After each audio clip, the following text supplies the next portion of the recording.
গুৱাহাটী লোকসভা সমষ্টিত কংগ্ৰেছৰ যি প্ৰাৰ্থীৰ পেনেল আছে এই প্ৰাৰ্থীৰ পেনেলতো বৰষাৰাণীৰ বিষয়াৰ নাম অন্তৰ্ভুক্ত কৰা হৈছে কিন্তু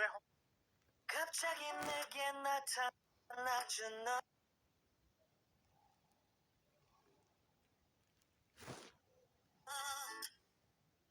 난 아무 말도 할 수가 없었지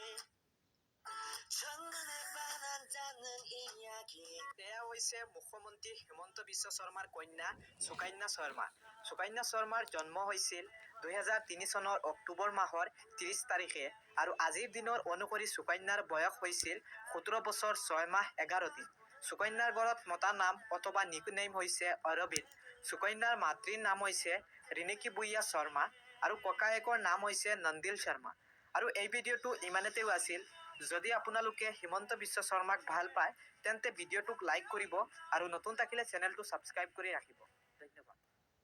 갑자기 내게 나타나준 너 난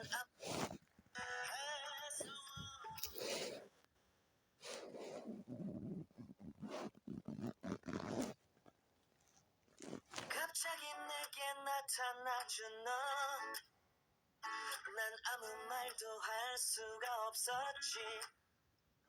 첫눈에 반한다는 이야기 এয়া হৈছে মুখ্যমন্ত্ৰী হিমন্ত বিশ্ব শৰ্মাৰ কন্যা সুকন্যা শৰ্মা সুকন্যা শৰ্মাৰ জন্ম হৈছিল 2003 চনৰ অক্টোবৰ মাহৰ 30 তাৰিখে আৰু আজিৰ দিনৰ অনুসৰি সুকন্যাৰ বয়স হৈছিল 17 বছৰ 6 মাহ 11 দিন সুকন্যাৰ ঘৰত মতা নাম অথবা নিকনেম হৈছে অৰবিন্দ সুকন্যাৰ মাতৃৰ নাম হৈছে ৰিনিকি বুইয়া শৰ্মা আৰু ককায়েকৰ নাম হৈছে নন্দিল শৰ্মা আৰু এই ভিডিঅ'টো ইমানতেই আছিল যদি আপোনালোকে হিমন্ত বিশ্ব শৰ্মাক ভাল পায় তেন্তে ভিডিঅ'টোক লাইক কৰিব আৰু নতুন থাকিলে চেনেলটো সাবস্ক্ৰাইব কৰি ৰাখিব ধন্যবাদ 갑자기 내게 나타나준 너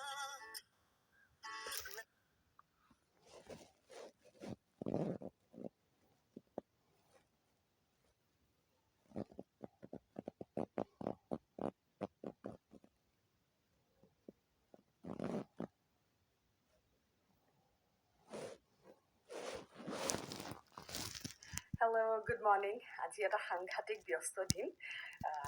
বহুত কাৰ্যসূচী আছে মই আজি ভিডিঅ'টো কৰাৰ কাৰণটো হৈছে প্ৰায়ে কমেণ্টছত পাই থাকোঁ বহুতে কয় ডেইলি ভ্লগ বনাব বাইদেউ ডেইলি ভ্লগ বনাব মোৰ কাৰণে ডেইলি ভ্লগ বনোৱাটো কিয় সম্ভৱ নহয় আজি আপোনালোকক দেখুৱাম আৰু বাকী কেনেকৈ বহুতে সোধে যে কেনেকৈ গোটেইখিনি মিলাই থাকে ব্যক্তিগত জীৱন পেছাগত জীৱন সেইটো এটা কলাই দিয়কচোন মহিলাৰ কাৰণে বিশেষকৈ কিন্তু এটা কথা মই বিশ্বাস কৰোঁ যে যদি ঘৰৰ মানুহখিনি বিশেষকৈ হাজবেণ্ডজন ছাপৰ্টিভ হয় তেতিয়াহ'লে সকলো সহজ হৈ পৰে ভাস্কৰ গৈছে নামঘৰলৈ মাতিছিলে নামঘৰত কিবা আলোচনা আছে ভাগৱতৰ কাৰণে আমি এতিয়া এঠাইলৈ যাম আপোনালোকক কৈ আছোঁ মই পটককৈ কাপোৰযোৰ পিন্ধি চাকি গছ দি ল'ম তাৰপিছত আকৌ কথা পাতি আছোঁ হৈ গ'ল বিগ ব্ৰেকিং নিউজ চৰকাৰৰ ডাঙৰ ঘোষণা অহা 10 ফেব্ৰুৱাৰী তাৰিখে লাখ লাখ দুখীয়া মানুহৰ বেংক একাউণ্টত সোমাব চৰকাৰী ধন অহা 10 ফেব্ৰুৱাৰী তাৰিখে চৰকাৰে কেইখনমান আঁচনিৰ টকা ৰিলিজ কৰিব এই আঁচনিবোৰত যিসকল মানুহৰ নাম অন্তৰ্ভুক্ত হৈ আছে সেই সকল মানুহৰ বেংক একাউণ্টত অহা 10 ফেব্ৰুৱাৰীত সোমাব চৰকাৰী ধন তো কোনবোৰ আঁচনিৰ টকা চৰকাৰে অহা 10 ফেব্ৰুৱাৰী তাৰিখে ৰিলিজ কৰিব এই বিষয়ে যদি বিস্তাৰিত জানিব বিচাৰে তেন্তে ভিডিঅ'টো প্ৰথমৰ পৰা শেষলৈ চাওক আৰু মোৰ চেনেলত নতুন হ'লে এনেকুৱা নতুন নতুন ভিডিঅ' সকলোতকৈ আগত পাবলৈ প্লিজ চেনেলটো ছাবস্ক্ৰাইব কৰি মোৰ লগত থাকক ঘৰত ভিডিঅ'টো আৰম্ভ কৰি অহা 10 ফেব্ৰুৱাৰী তাৰিখে চৰকাৰে কোনবোৰ আঁচনিৰ টকা ৰিলিজ কৰিব আমি চাই লওঁ অনুগ্ৰহ কৰি স্কিপ নকৰি চাই থাকক এই বিষয়ত সেৱা কৰ্তৃপক্ষৰ ফালৰ পৰা পূৰ্বেই জনাই দিয়া হৈছিল যে মেট্ৰিক পৰীক্ষা এবাৰ কিছু নতুনকৈ অনুষ্ঠিত হ'ব কিছু পদ্ধতি সলনি কৰা হৈছে গতিকে